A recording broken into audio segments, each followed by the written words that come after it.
tadi mungkin saya mau nambahkan saja, daftarnya di mana? Cari yang terdekat dengan sobat kerja sekalian. Kalau yang terdekatnya tadi kanal-kanal seperti agen Briling, kemudian agen Prisa yang ada di kecamatan atau kelurahan, bisa juga ke tadi Alfa atau merchant atau lewat handphone juga sudah. Kalau memang dekat dari Batu Gajah, silahkan ke kantor kami. Kami akan menerima dengan senang hati. Jadi sudah, intinya kan untuk apa? Seharusnya semua sektor pekerja itu sudah bisa tercover, sudah terfasilitasi. Jadi kira-kira mungkin kendalanya kira-kira apa sih? Tadi sudah disebutkan gap untuk peserta dengan angkatan kerja itu gapnya besar sekali. Kira-kira kendalanya apa sih? Kendalanya kalau kami lihat yang pertama adalah minimnya literasi, jadi kekurangan informasi karena memang kami sangat memahami bahwa dengan geografis yang cukup luas di Maluku ini belum semuanya memahami terkait pentingnya jaminan sosial ketenagakerjaan.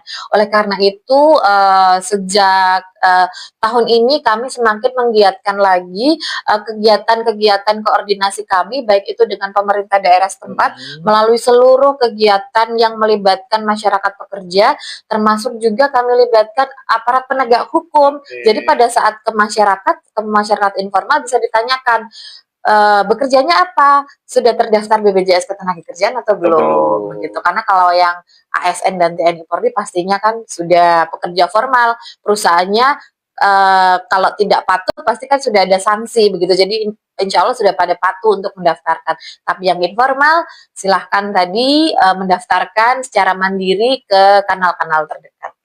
Jadi mungkin kita juga sebagai aparatur pemerintah juga maksudnya ada kewajiban untuk memberikan sosialisasi kepada masyarakat sekitar, ya mungkin mulai dari keluarga dulu, tetangga, RT RW, atau mungkin bahkan sosialisasi tingkat desa. Jadi itu.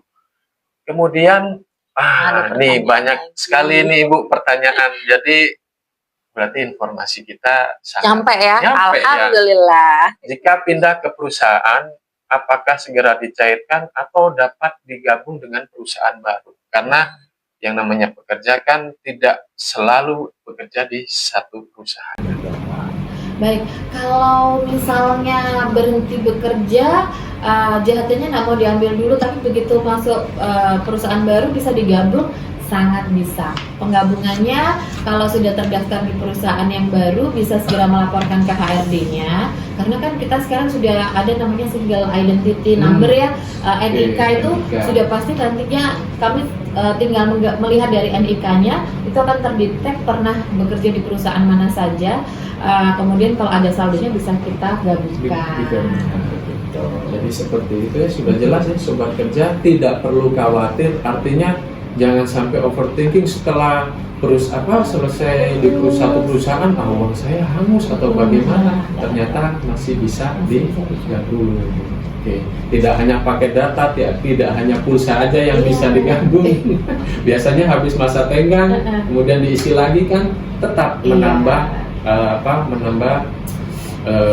saldo. Dan itu bisa juga secara mandiri, misalnya pernah bekerja di mana-mana, itu bisa gabungin sendiri di Jamstek Teknobel tadi sebenarnya. Tapi akan lebih mudah sebenarnya lewat HRD kalau masih aktif. Berarti proses sinkronisasinya tetap berlanjut. Kalaupun belum tergabung, sepanjang sudah download Teknobel karena NIK-nya hanya satu. Jadi untuk sekarang memang sudah sistem sinkronisasi satu data ya. Kalau dulu kan nomor BPJS sendiri, NIK-nya beda-beda. Sekarang sudah semua mulai terintegrasi.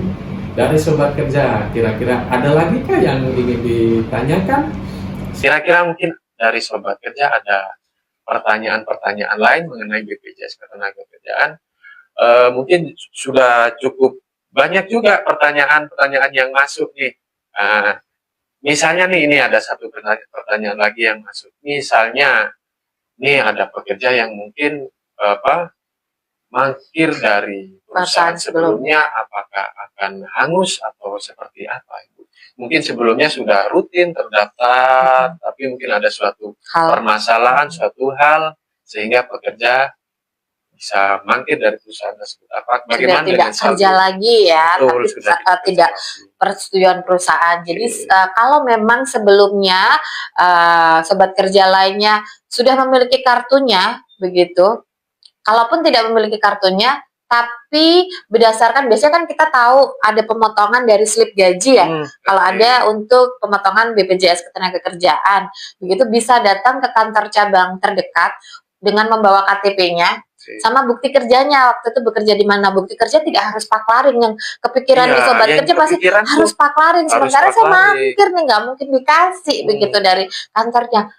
Dicari bukti kerjanya, apakah itu slip gaji, name tag, kemudian kartu nama atau foto pada saat memakai atribut pekerjaan. Karena nanti sobat kerja ketika bertemu dengan customer service kami di bawah akan diwawancara begitu. Yang pertama tentunya dengan memperlihatkan KTP tadi. Kalau memang pernah didaftarkan oleh perusahaan, semuanya akan terdetek di sana begitu. Yang penting jangan khawatir, pastikan NIK-nya valid, bawa bukti bekerjanya, silahkan ke kantor cabang terdekat untuk diwawancara untuk memastikan saldonya dan lain sebagainya. Jadi sebagai bentuk verifikasi ya. Betul. Jadi jangan lupa, mungkin dari sobat kerja semua yang bekerja, terutama slip gaji, walaupun memang terkesan remeh ya Ibu, slip gaji. Yang penting gaji kan masuk, biasanya kan seperti itu. Tapi harus tetap sobat kerja minta sebagai bukti bahwa sobat kerja pernah bekerja di perusahaan tersebut. Jadi tetap saldo masih ada ya Ibu, karena kan memang sudah sepanjang belum diambil dan didaftarkan itu tadi. Jadi yang namanya masih proses bekerja itu kan setiap bulan ada pemotongan untuk pembayaran iuran BPJS Ketenagakerjaan. Jadi sobat kerja tidak perlu khawatir. Oke, ada pertanyaan lagi mungkin? Oke, jadi mungkin sobat kerja waktu memang sudah berjalan, nggak kerasa sudah 30 menit kita bersama di sini. Sebagai yang terakhir Ibu, kira-kira ada pesan-pesan penting buat sobat kerja mengenai jaminan sosial, khususnya jaminan sosial ketenagakerjaan. Mungkin ada pesan-pesan penting, informasi penting, atau apapun itu yang bisa disampaikan ke sobat kerja semua. Baik, terima kasih. Jadi untuk closing statement-nya ya, kalau saya selalu percaya bahwa ada pepatah bawalah payung sebelum hujan. Bahwa kita harus melindungi diri kita sendiri untuk memastikan bahwa keluarga kita itu dalam kondisi aman ketika kita tidak ada. Karena menurut saya jangan sampai ketika kita terjadi risiko, bahkan kalau misalnya sampai meninggal dunia, kita menjadi beban untuk yang kita tinggalkan. Apakah itu dari biaya pemakamannya, apakah itu nantinya kita meninggalkan anak-anak yang masih sekolah gitu. Jadi selalu pastikan ketika sobat kerja bekerja, kalau ASN dan TNI Polri berarti sudah ada perlindungannya melalui Taspen dan Asabri. Tetapi untuk yang di luar itu selalu pastikan sudah terlindungi program pemerintah melalui BPJS Ketenagakerjaan di kecelakaan kerja, kematian, hari tua, pensiun, bahkan jaminan kehilangan pekerjaan.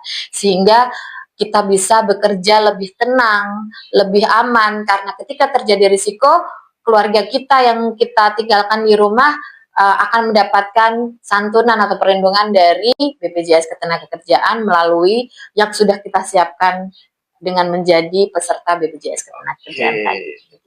Jadi sedia payung sebelum hujan. Karena katong di Ambon nih hujan terus. Kita tidak tahu resiko kapan datangnya. Iya. Baik, terima kasih buat sobat kerja yang standby di struktur bicara di podcast kita hari ini. Semoga sobat kerja mendapatkan rezeki yang lancar, pekerjaan yang lancar, dan bisa menjadi yang belum daftar kepesertaan BPJS Ketenagakerjaan bisa segera bergabung. Karena sudah banyak sekali kemudahan-kemudahan yang disediakan oleh BPJS Ketenagakerjaan. Oke, mungkin dari sekian podcast kali ini, jangan lupa untuk informasi mengenai BPJS Ketenagakerjaan bisa diakses di bpjsketenagakerjaan.go.id melalui aplikasi Jamsos. Apa tadi, Bu? Jamsos Tech Mobile. Jamsos Tech Mobile.